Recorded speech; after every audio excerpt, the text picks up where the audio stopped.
Hi, welcome to my YouTube channel Science Wizard. Students, आज के इस लेक्चर में हम जो बात करने वाले हैं उसका एजेंडा है some basic concepts of chemistry. कुछ बेसिक, बहुत basic yet interesting concepts of chemistry को डिस्कस करेंगे। आज का जो एजेंडा है, जो लेफ्ट कॉर्नर में है, वो ये चीजें हैं, दो तीन टॉपिक्स हैं जिनको हमें आज पढ़ना है, जिनको कंसिडर करना है और जिनके बारे में समझना है। तो आज का एजेंडा बेसिकली बेस्ड है हमारे अल्फाबेट्स ऑफ केमिस्ट्री के लिए, जिसमें सबसे पहला जो टॉपिक है वो है atom. Let us start now कि एटम क्या है, व्हाट इज एटम। एटम के बारे में ये कहा जाता है कि atom is the smallest particle of an element which can not be further सब डिवाइडेड। मीन्स व्हाट, कि अगर हम एटम की बात करें तो एटम के बारे में हम ये कहते हैं कि it is the smallest particle of an element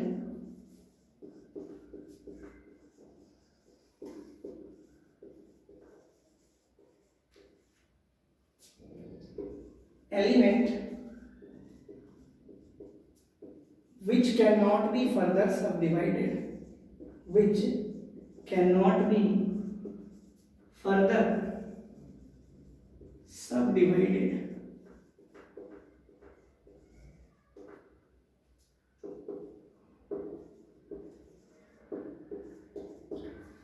बेटा, इसका मतलब क्या है कि ये स्मॉलेस्ट पार्टिकल है किसी भी एलिमेंट का। अब यहाँ पर एलिमेंट से क्या मतलब होता है, एलिमेंट का क्या मतलब है? तो एलिमेंट के बारे में हम कहते हैं कि एलिमेंट का मतलब है प्योर सब्सटेंस। एलिमेंट का क्या मतलब है?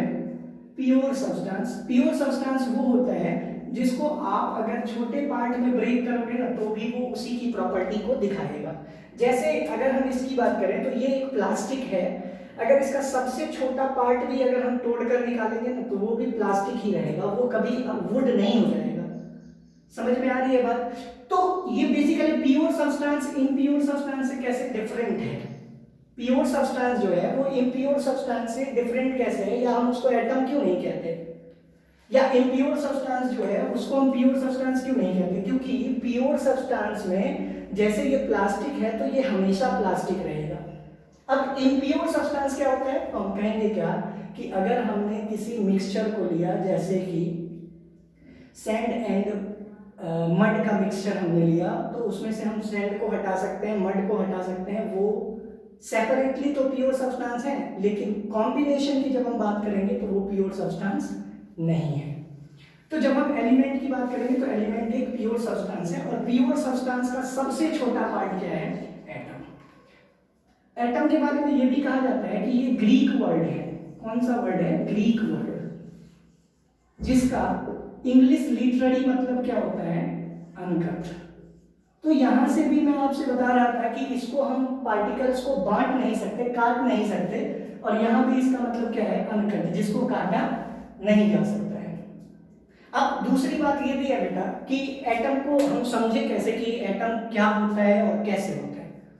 तो मान लेते हैं कि जैसे हमारे पास एक पेज है, एक पेज है, और पेज को हम छोटे छोटे टुकड़ों में बांटते हैं, छोटा छोटा पार्ट होता चला जाएगा, और कुछ इस तरह से हो जाएगा ये कि कुछ समय बाद ये ऐसा होगा, फिर छोटा सा हो जाएगा, फिर और छोटा हो जाएगा, फिर एक पॉइंट के रूप में आ जाएगा, फिर उससे भी छोटा आ जाएगा। अब ये वाला जो पार्ट है, सबसे छोटा वाला पार्ट, ये क्या है? अनकट पार्ट है, इसको हम काट नहीं सकते अगर कोशिश भी करेंगे तो। एटम कैनॉट बी फर्दर सबडिवाइडेड के साथ साथ हम ये भी कहते हैं बाय केमिकल और फिजिकल प्रोसेस, बाय केमिकल और फिजिकल प्रोसेस। आई होप आपको समझ में आ गया होगा। केमिकल या फिजिकल प्रोसेस से आप इसको अलग नहीं कर सकते। दूसरी बात ये भी है कि atom is not visible bye naked eyes. Atom के बारे में हम ये भी कहते हैं, ये कुछ बेसिक प्रॉपर्टीज हैं जो मैं आपको बता रहा हूं, कि atom is not visible bye naked eyes. Atom को हम खुली आंखों से नहीं देख सकते, कहीं ना कहीं इसके लिए स्पेशल इक्विपमेंट जैसे माइक्रोस्कोप की जरूरत होती है। ठीक है, उसके बाद हम ये भी कहते हैं कि एटम जो कि सबसे छोटा पार्ट है, हमें दिखाई नहीं देता है, तो क्या वो एग्जिस्ट करता है? तो हम कहेंगे yes atom exists, yes atom exists but not independently, not independently. इसका मतलब क्या है कि ये इंडिपेंडेंटली एग्जिस्ट नहीं करता है। इंडिपेंडेंटली का मतलब क्या है? स्वतंत्र रूप से। ये जब भी एग्जिस्ट करेगा तो ये किसी ना किसी के साथ कंबाइन करेगा। अब ये कंबाइन करके कैसे एग्जिस्ट करता है, वो हमारा सेकेंड एजेंडा है। पहले एजेंडे में हमें बस यही समझना था कि ये क्या होता है, तो हमने कहा कि smallest particle of an element, जिसको हम फर्दर सब डिवाइड नहीं कर सकते, चाहे हम केमिकल प्रोसेस का इस्तेमाल करें या फिर फिजिकल प्रोसेस का। ये किसका सबसे छोटा पार्ट है? एलिमेंट का, जिसका दूसरा नाम क्या है? Pure substance. I hope it is clear. Now let us move towards the second agenda.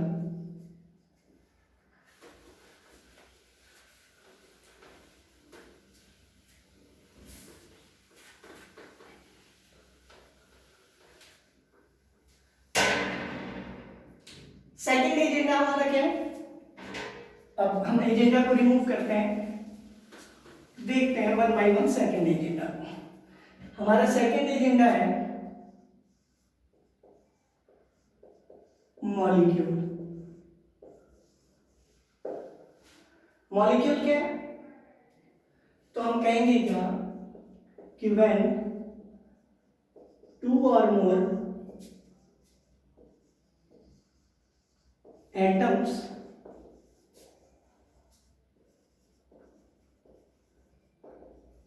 combine together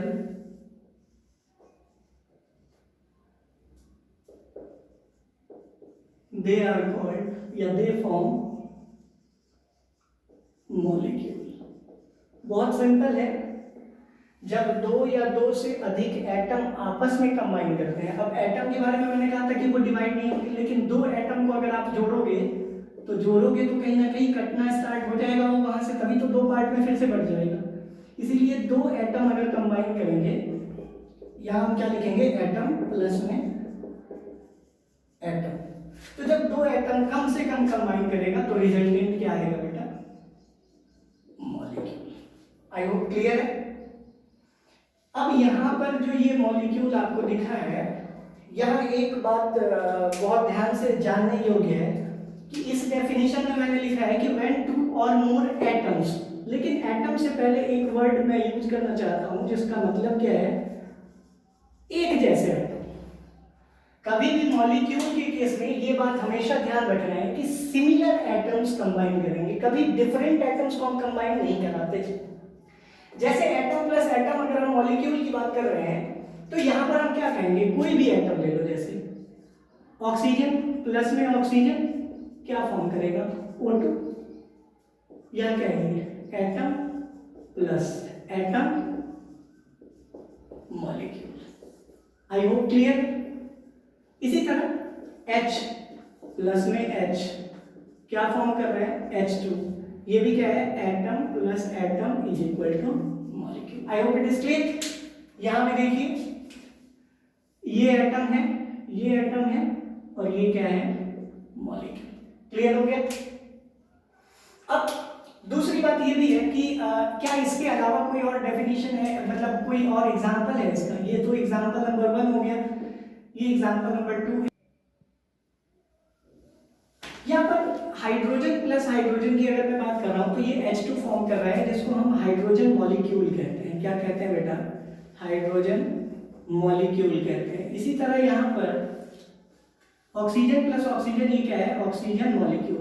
लेकिन जितने भी एग्जांपल हम देख रहे हैं उनमें एक बात हम ध्यान रखेंगे कि मॉलिक्यूल्स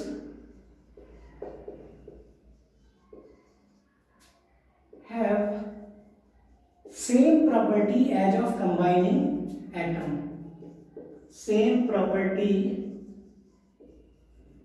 as of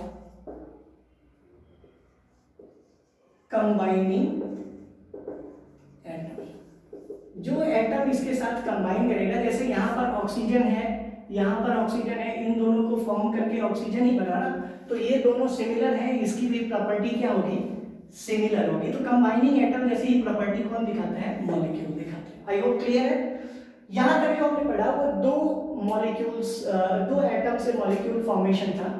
अब हम देखेंगे एक तीसरे, मतलब यहाँ पर जो मैंने डेफिनेशन लिखा है टू और मोर सिमिलर एटम, तो यहाँ पर टू और मोर वाला जो एग्जांपल है वो ये है, O2 प्लस में O अगर कंबाइन करेगा तो O3 फॉर्म करेगा। यहाँ पर टू मॉलिक्यूल है, ठीक है, या कह सकते हैं कि वन मॉलिक्यूल प्लस में वन एटम, तो टोटल एक मॉलिक्यूल एक एटम मिलाकर O3 फॉर्म हुआ है। ये भी क्या है, सिमिलर है, ऑक्सीजन जैसा ही है, और इसकी जो प्रॉपर्टी है वो क्या है, सेम है, और ये भी क्या है, मॉलिक्यूल। आई होप क्लियर है। तो ये तो मॉलिक्यूल के बारे में ये कहते हैं कि मॉलिक्यूल दो या दो से अधिक सिमिलर एटम जब आपस में कंबाइन करता है तो वो मॉलिक्यूल फॉर्म करता है। I hope it is clear. अब हमारा थर्ड एजेंडा है कंपाउंड, कि कंपाउंड क्या होता है। यहाँ तक अगर आपने समझ लिया है तो बहुत अच्छी बात है, नहीं तो फिर से इसको देखिए और इसको समझिए कि ये क्या है, क्योंकि ये एक बहुत इंपॉर्टेंट बेसिस है जिसके ऊपर पूरी केमिस्ट्री बेस्ड है, इसीलिए इसको समझना बहुत इंपॉर्टेंट है। अब नेक्स्ट जो पॉइंट होगा वो होगा कंपाउंड। जो थर्ड एजेंडा था हमारा वो किसके लिए था, कंपाउंड के लिए, कि कंपाउंड क्या होता है। तीसरा एजेंडा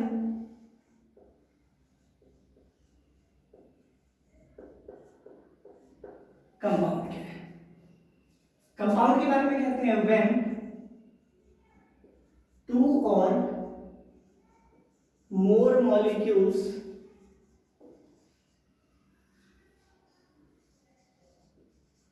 ऑफ डिफरेंट काइंड या different types combine together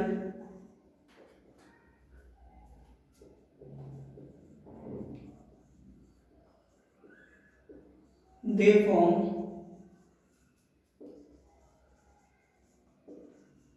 compound। ठीक है बेटा। अब इसमें क्या करना है, हम कहेंगे क्या कि दो या दो से अधिक मॉलिक्यूल अगर कंबाइन करेगा, लेकिन वो कैसा होना चाहिए, डिफरेंट टाइप्स का। और जब वो डिफरेंट टाइप का मॉलिक्यूल होगा तो वो क्या फॉर्म करेगा, कंपाउंड। जैसे अगर एक मॉलिक्यूल हाइड्रोजन का ले लें और एक ले लें ऑक्सीजन का, तो बेटा अभी के लिए मैं आपको एक बात बताऊं कि यहाँ पर हाइड्रोजन की जो वैलेंसी है, वैलेंसी का मतलब किसी के साथ कंबाइन करने की कैपेसिटी, और ऑक्सीजन की वैलेंसी है 2। इसी तरह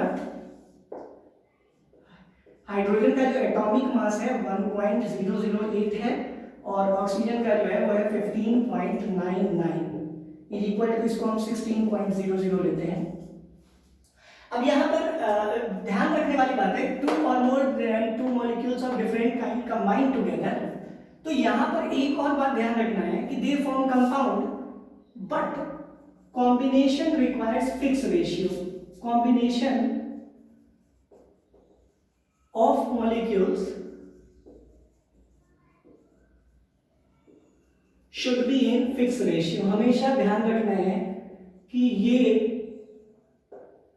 फिक्स्ड रेशियो में होना चाहिए, तभी जाकर कंपाउंड बना सकते हैं। कैसे?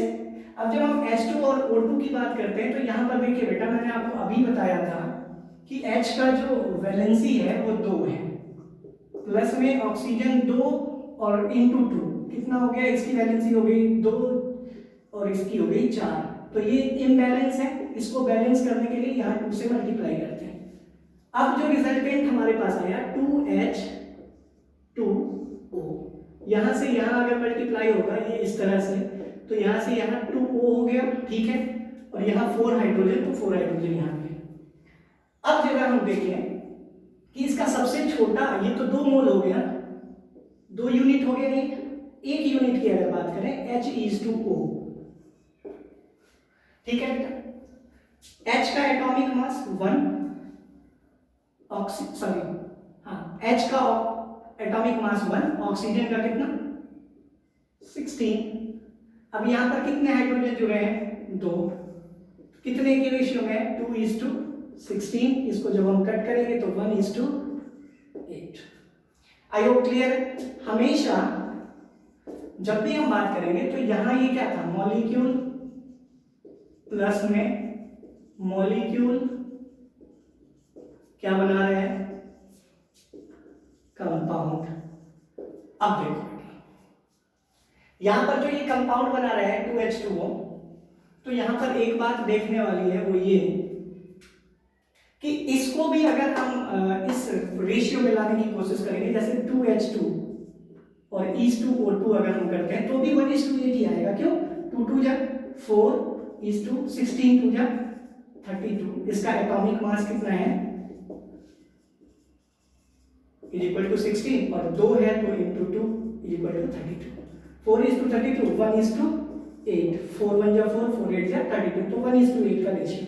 मीन्स व्हाट कि हमें हमेशा when we try to make water, we need hydrogen and oxygen in the ratio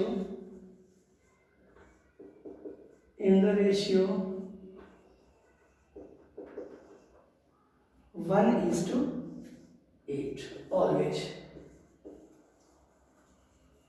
clear हो गया बेटा, हमेशा 1:8 का रेशियो रहेगा तभी बनेगा। यहां एक और चीज ध्यान रखने वाली बात है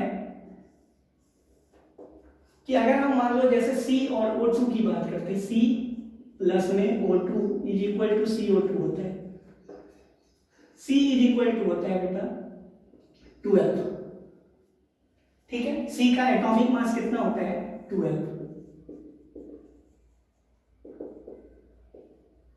अब यहां देखिए 12 और प्लस में O2 का मैंने आपको पहले बताया था 16 इंटू 2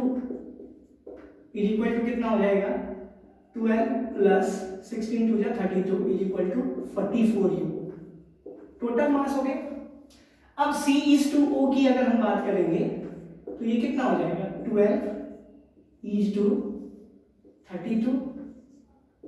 3:8, 4 3 जा 12, 4 8 जा 32। मतलब CO2 बनाने के लिए, for CO2 the ratio of C and O2 is 3:8। ठीक है बेटा, आज के लिए इतना ही। इस लेक्चर को बहुत ध्यान से देखिए। ये बेसिक कॉन्सेप्ट्स के ऊपर है जिसमें हमने 3 चीजें देखी बेसिकली। इसकी अगर हम मैपिंग करें, आपको मैं 1 मिनट के अंदर दिखा देता हूं कि मैपिंग में हमने क्या क्या आज सीखा है। हमने सीखा क्या क्या है वो देखिए। हमने ये सीखा कि सबसे छोटा यूनिट एटम, ठीक है। अब ऐसे ही एटम को हमने जोड़ दिया, एटम प्लस में एटम इज इक्वल टू क्या हो गया मॉलिक्यूल। अब ठीक इसके नीचे molecule plus molecule is equal to compound, ठीक है। यहां डिफरेंट मॉलिक्यूल चाहिए और यहां सेम एटम चाहिए। बस ये हमने पढ़ा है, इसको भी ध्यान से देख लीजिए, आपको समझ में आ जाएगा। इसको बहुत ध्यान से देखिए, ठीक है बेटा। अब नेक्स्ट क्लास में हम इससे आगे पढ़ेंगे जिसमें हम वैलेंसी को डिस्कस करेंगे, साथ में कंपाउंड की प्रॉपर्टीज, मॉलिक्यूल्स की और प्रॉपर्टीज और एटम की कुछ प्रॉपर्टीज को हम डिस्कस करेंगे। तब तक के लिए घर में रहिए, सुरक्षित रहिए। Thank you for watching. God bless you.